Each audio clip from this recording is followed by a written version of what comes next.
යාළුවනේ මම අද ඕගලන්ට අරගෙන ආවේ දින 30 අවසන් වන මාස සහ දින 31 අවසන් වන මාස. අපි බලමු ඒවල ලේසියෙන් මතක තබාගන්නේ කොහොමද කියලා.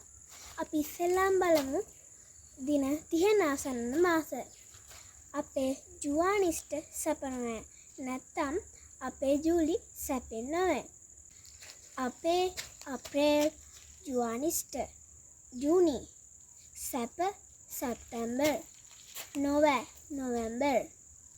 අපි බලමු 31 අවසන් මාස.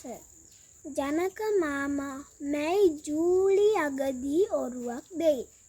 ජනක ජනවාරි මාමා මාර්තු මැයි ජූලි අගෝස්තු ඔරුවක් ඔක්තෝබර් දෙයි දෙසැම්බර්.